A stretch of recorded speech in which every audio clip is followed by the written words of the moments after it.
Bismillah. Assalamualaikum warahmatullahi wabarakatuh. Innal hamdalillah nahmaduhu wa nasta'inuhu wa nastaghfiruh. Wa na'udzu billahi min syururi anfusina wa min sayyiati a'malina. May yahdihillahu fala mudhillalah wa may yudlil fala hadiyalah. Amma ba'd. Amma ba'd, fa inna ashtaqal hadits kitabullah wa khairul huda huda Muhammad sallallahu alaihi wasallam wa syarrul umuri muhdatsatuha fa inna kulla muhdatsatin bid'ah wa kulla bid'atin dhalalah wa kulla dhalalatin finnar. Akhwati wa thalabah rahimani wa rahimakumullah. Kita melanjutkan pembahasan sirah nabawiyah. Kita masuk pada pembahasan zawaju bi Sayyidah Khadijah. Pernikahan Nabi sallallahu alaihi wasallam dengan Sayyidah Khadijah. Ba'da ruju'ihi bi syahrayn min safaratihi as-saniyah, tazawwaja bi Sayyidati Khadijah wa hiya allati khatabathu. Setelah 2 bulan kembali Nabi sallallahu alaihi wasallam dari safar, maka Nabi SAW pun menikah dengan Khadijah. Dan Khadijah lah yang melamar Nabi Shallallahu Alaihi Wasallam. Secara asal, yang melamar itu, yang mendatangi itu haruslah laki-laki. Adabnya seperti itu. Dan itu yang diajarkan oleh agama kita. Laki-laki mendatangi perempuan untuk melamar. Nah, ada kalanya wanita itu melamar. Ya, maksud daripada melamar di sini yaitu wanita memberitahukan, mengabarkan kepada laki-laki atau pihak keluarga bahwasanya wanita itu punya keinginan terhadap laki-laki itu. Nah, kemudian apabila pihak laki-lakinya sepakat atau mau, maka kemudian laki-laki itu datang ke rumah wanita dengan melakukan lamar. Seperti itu yang dilakukan oleh Khadijah binti Khuwailid. Ia mengatakan kemauannya, keinginannya terhadap Muhammad. Lalu kemudian Nabi Muhammad bersama keluarganya pergi ke rumah Khadijah untuk melakukan lamaran. Khadijah dia mengajukan diri untuk menikah dengan Muhammad karena Khadijah tahu betul bagaimana akhlak Nabi Shallallahu Alaihi Wasallam. Dan ini beliau mendengarkan cerita dari Maisarah, sehingga membuat Khadijah terkagum-kagum terhadap Muhammad. Dan pada hakikatnya Khadijah sendiri melihat dan mengetahui bagaimana amanah dan kepribadian Muhammad sallallahu alaihi wasallam.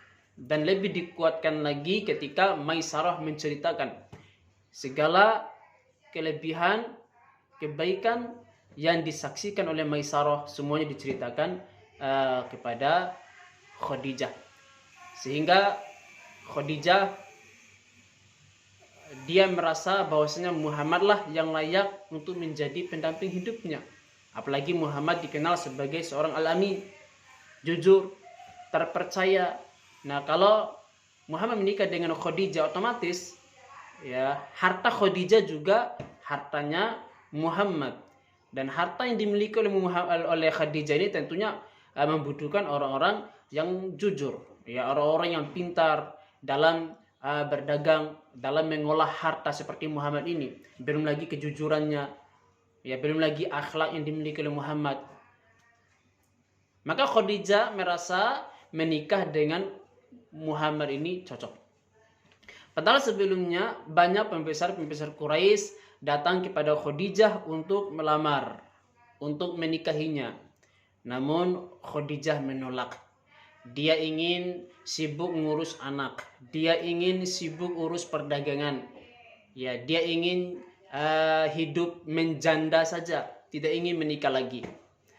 Namun siapa tahu, walaupun hatinya Khadijah tertutup untuk laki-laki manapun, walaupun laki-laki itu laki-laki terpandang, laki-laki yang kaya, tokoh masyarakat di kalangan Quraisy, namun hati Khadijah tertutup, tidak terbuka untuk mereka. Namun siapa yang tahu, melihat akhlak Nabi, ya, kebaikan Nabi dan amanah Nabi Muhammad SAW, membuat Khadijah terkagum-kagum dan terbukalah hatinya untuk Muhammad, sehingga dia pun mengajukan lamaran, keinginannya terhadap Muhammad untuk dinikahi.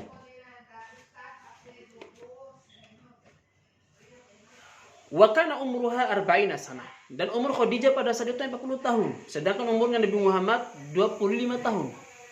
Perbedaan umur di sini adalah 15 tahun. Ya, mungkin ibaratkan zaman sekarang Khadijah kelas 3 SMP. Kelas 3 SMP, sedangkan Nabi Muhammad baru lahir. Ibaratkan Khadijah kelas 3 SMP, sedangkan Muhammad baru lahir. Ibaratnya seperti itu perbedaannya di zaman sekarang ini. Ya, lumayan perbedaannya sangat jauh sekali, 15 tahun. Wa qablahu mutazawwija bi Abi Halah. Sebelum menikah dengan Muhammad, Khadijah pernah bersuamikan dengan Abu Halah. Kemudian Abu Halah meninggal dan punya anak. Namanya adalah Halah. Namanya adalah Halah. Dan juga pernah menikah dengan Abu Hindu. Ya, kemudian meninggal juga. Khadijah ini 2 kali menikah sebelum Nabi Muhammad 2 kali menikah dan 2 kali menjanda.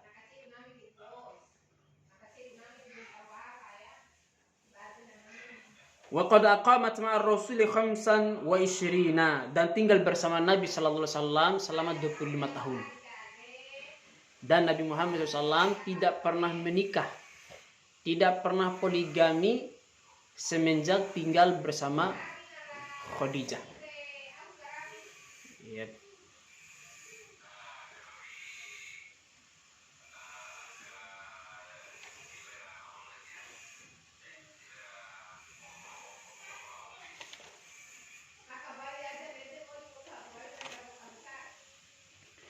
Hukmuhu baina Quraisy fi wad'il hajar aswad. Kebijaksanaan Nabi Muhammad dalam menetapkan hukum antara orang-orang Quraisy dalam meletakkan batu hajar aswad. Fil khamisati wassalasina min umrihi hadamat Quraisyun al-Ka'bata wa jaddadat bina'aha. Ketika Muhammad berumur 35 tahun, ya, orang-orang Quraisy mereka menghancurkan Ka'bah, kemudian memperbaharui bangunannya. Karena Ka'bah pada saat itu sudah kuno, bangunannya itu sudah roboh, retak sana sini, dan mereka berencana ingin merenovasi Ka'bah, memperbaharui Ka'bah. Bagaimana cara memperbaharui Ka'bah, berenovasinya? Ya tentu, ya menurut ahli bangunan, Ka'bah itu harus dihancurkan dulu sampai ke pondasinya. Dari atas sampai bawah itu dihancurkan semua. Nah, seperti itu caranya untuk merenovasi Ka'bah itu. Lah, apakah mungkin Ka'bah harus dihancurkan? Apakah tidak mengambil pelajaran dari peristiwa tentara bergajah Abroha yang hendak menghancurkan Ka'bah lalu mereka dibinasakan oleh Allah Subhanahu wa taala? Nanti kita bakal kena hukuman kalau kita menghancurkan Ka'bah. Ini mereka tidak berani. Akhirnya dibiarkan berhari-hari. Ka'bah dalam keadaan bangunan yang retak. Datanglah salah seorang laki-laki, Al-Walid bin Mughirah namanya. Dia mengambil kapak besar lalu ia menghancurkan Ka'bah. Baru sebagian ia hancurkan, belum semuanya. Orang Quraisy pun merasa khawatir dan merasa takut. Wah, gawat ini. Walid bin Mughirah bisa terkena azab. Bisa binasa ini Walid bin Mughirah ini. Kita lihat besok apa yang terjadi pada Walid bin Mughirah ini. Apakah dia mendapatkan azab atau tidak. Keesokan harinya tidak terjadi apa-apa pada Al-Walid. Dan Al-Walid berkata, Innallaha ta'ala la yu'azzibu al-muslimin. Allah tidak akan mengazab orang-orang berbuat baik. Jadi tujuan dan niat kita ini adalah baik untuk membangun Ka'bah yang baru. Akhirnya keesokan harinya Orang-orang Quraisy mereka berbondong-bondong menghancurkan Ka'bah, mulai dari atas semuanya sampai bawah hancur Ka'bah. Kemudian mereka bermusyawarah untuk mengumpulkan biaya pembangunan Ka'bah. Mereka menetapkan kita harus membangun Ka'bah dari biaya yang bersih. Tidak boleh hasil judi, tidak boleh hasil pelacuran, tidak boleh hasil riba, dan hasil-hasil keji, kezaliman, mencuri, dan perbuatan-perbuatan yang buruk yang lainnya. Memang secara nurani, secara fitrah, orang-orang Quraisy ini sudah mengakui adanya perbuatan-perbuatan yang haram itu. Akhirnya mereka sepakat. Lalu mereka kumpulkan dana. Dari dana yang bersih, bukan dana hasil perbuatan yang haram. Lalu mereka pun mulai membangun Ka'bah dari pondasinya. Jadilah Ka'bah. Ya, jadilah Ka'bah. Seperti sekarang ini. Ini Ka'bah posisi yang dibangun oleh orang Quraisy pada saat itu. Ya, namun dananya kurang. Ka'bah ini tidak sesuai dengan pondasi yang didirikan oleh Nabi Ibrahim. Pondasi yang didirikan oleh Nabi Ibrahim itu lebih besar lagi. Ya, tapi oleh karena kekurangan biaya, mereka pun mendirikan Ka'bah seadanya. Seperti sekarang ini. Ka'bah itu lebih besar lagi. Makanya ini Ka'bah kemudian ada tembok kecil itu yang melingkarinya. Nah, ini pondasi Ibrahim.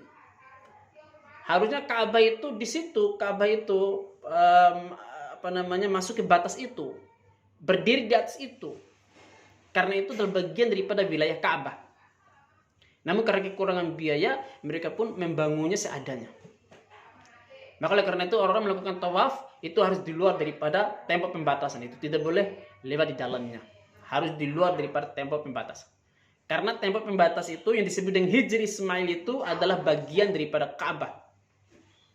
Namun karena kekurangan biaya, mereka membangun Ka'bah seadanya. Jadilah Ka'bah seperti sekarang ini. Namun terjadi persengketaan antara orang Quraisy. Siapa yang akan memindahkan batu Hajar Aswad? Nah, ini permasalahannya.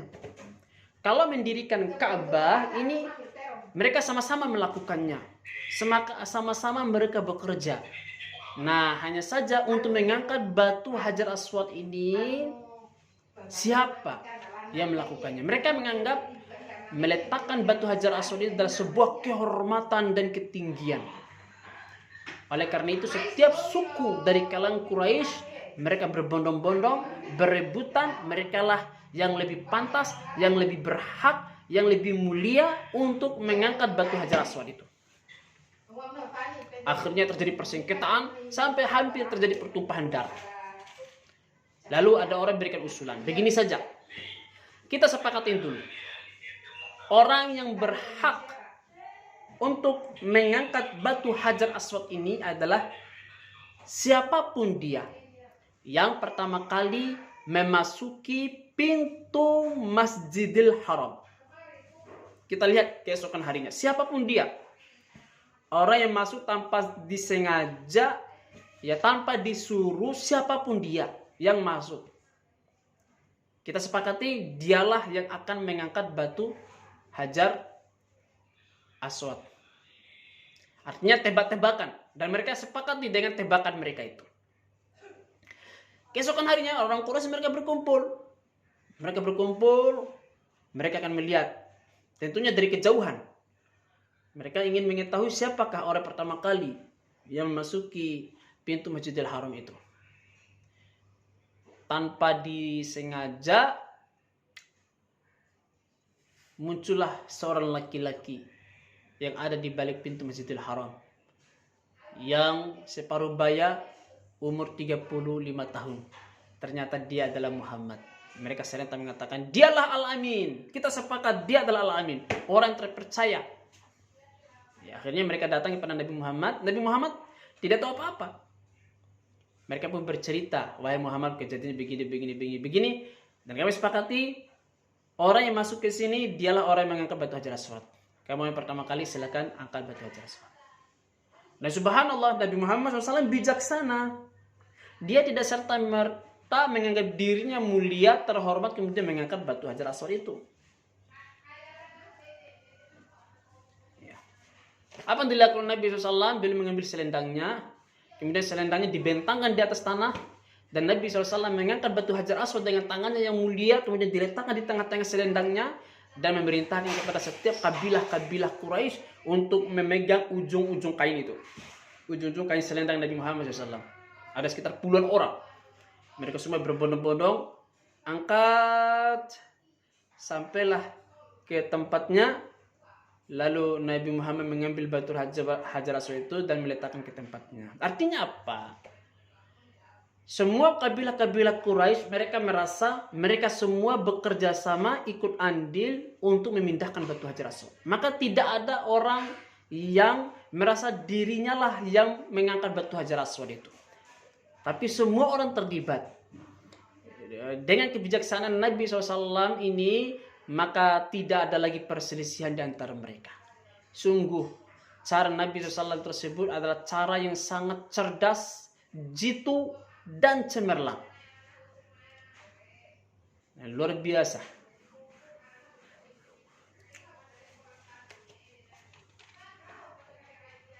Wa qad istaraka ma'ahum sallallahu alaihi wasallam fi bina'iha. Nabi Muhammad SAW juga telah ikut serta di dalam membangun Ka'bah. Beliau pernah membawa batu bata untuk membangun Ka'bah bersama pamannya Al-Abbas bin Abdul Muttalib. Sampai Nabi Muhammad SAW pingsan. Ya pernah Nabi SAW pingsan hanya karena capek, kesiangan gitu kan. Ngangkat batu-batu itu, kemudian Rasulullah SAW jatuh pingsan dia. Ya. Ketika Nabi SAW jatuh pingsan, datanglah pamannya Abbas dan tersingkap sarung yang dipakai Nabi SAW itu menyingkap sedikit aurat Nabi SAW. Lalu Nabi SAW mengatakan agar aurat itu ditutup. Ya. Ini karena Rasulullah SAW adalah seorang pemalu.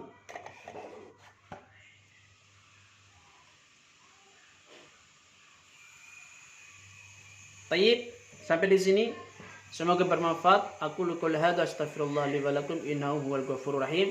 Assalamualaikum warahmatullahi wabarakatuh.